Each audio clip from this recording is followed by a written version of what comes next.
Assalamualaikum warahmatullahi wabarakatuh. Alhamdulillah, salatu wassalamu ala rasulillah. Ini ada berita yang menarik soal pertanyaan wartawan, gimana Pak Mahfud kalau ditawari jadi menteri di pemerintahan sebelumnya, di pemerintahan berikutnya maksudnya. Dan dia nggak mau menjawab langsung ya, Mahfud MD ini. Dia bilang nggak boleh bertanya itu saudara pada saya. Kata Mahfud ditemui di kawasan Senen, Jakarta Pusat hari Rabu malam ya.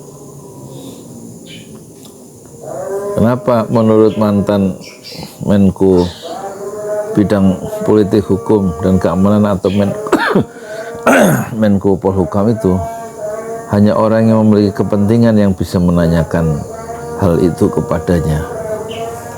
Jadi ini aneh ya, pertanyaan atau jawaban Mahfud ini. Hanya orang yang memiliki kepentingan yang bisa menanyakan hal itu kepadanya. Ini jabatan, kalau menteri itu kan jabatan publik ya, dan publik berhak tahu gimana posisi politik Mahfud kalau dia ditawari gabung ke Prabowo, padahal dia adalah lawan Prabowo dalam Pilpres. Ini kita akan ngecek, menguji sebenarnya bagaimana sikap Mahfud terhadap kekuasaan. Kekuasaan itu selalu menggoda ya. Jelas dia dalam Pilpres kemarin kan suaranya sekitar 17% ya, buncit ya. Ini ada suara suara di musola itu teriak-teriak bangunin orang sahur jam berapa, jam 2:25 ya. Ini kalau ketahuan Menteri Agama dimarahin loh itu. Tapi di sini kampung bebas ya, otonom ya. Menteri Agama kan yang dipikirin kan bukan orang-orang desa, dia hanya memikirkan kaum minoritas supaya nggak terganggu gitu. Dia lupa mayoritas itu punya satu tradisi, satu keteduhan psikologis sendiri dalam mengisi dan menyambut Ramadan ya. Justru teriak-teriak seperti ini satu keindahan ya. Satu keindahan. Nah, kita kembali ke tadi ya. Yang bertanya itu hanya orang yang berkepentingan, ujar Mahfud sambil tertawa mengundang tanya wartawan ya. Jadi dia nggak berani menjawab terus terang ya. Ini kita memang agak susah,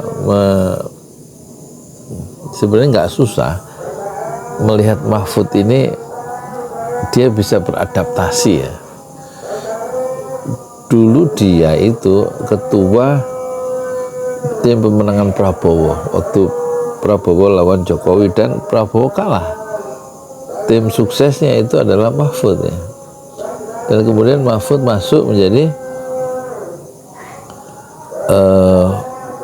ditawari menjadi calon wakil presiden Jokowi dan ditolak kan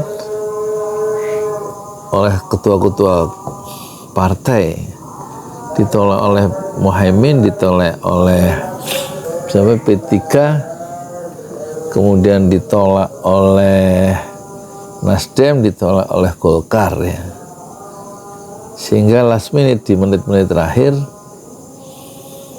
Jokowi kemudian memilih Ma'ruf Amin, padahal pakaian jas presiden, wakil presiden sudah siap dan tasyakuran sudah diadakan di Jogja, sehingga realitas politik Mahfud nggak dipilih jadi wakil presiden oleh Pak Jokowi itu membuat dia dipermalukan ya di masyarakat itu sebenarnya, secara moral kan gitu. Tapi kemudian dia dapat jatah sebagai Menko Polhukam, lumayan juga. Padahal dia sebenarnya nggak punya apa istilahnya, nggak berdarah-darah, nggak punya sumbangan apa-apa terhadap kemenangan Jokowi, karena dia adalah tim sukses dari Prabowo ya. Jadi memang menghadapi atau melihat Mahfud ini kita harus melihat rekam jejaknya, jejak digitalnya sebagai seorang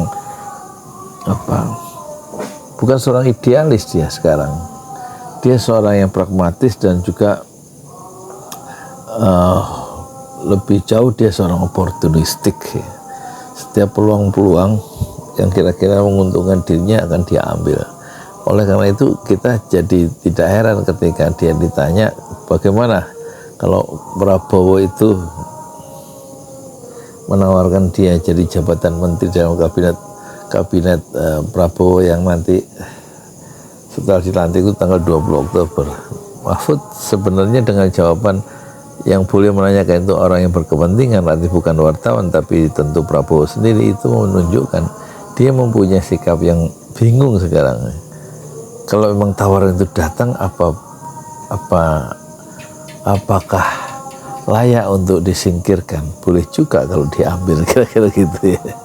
Kalau kita, jadi jawabannya harus diberikan yang kurang begitu jelas di depan wartawan, karena dia harus mengambil posisi nanti kalau ditawarkan oleh Prabowo, betul-betul ditawarkan, tentu dia akan ambil kalau lihat jejak digital dari Mahfud yang sangat oportunistik ya.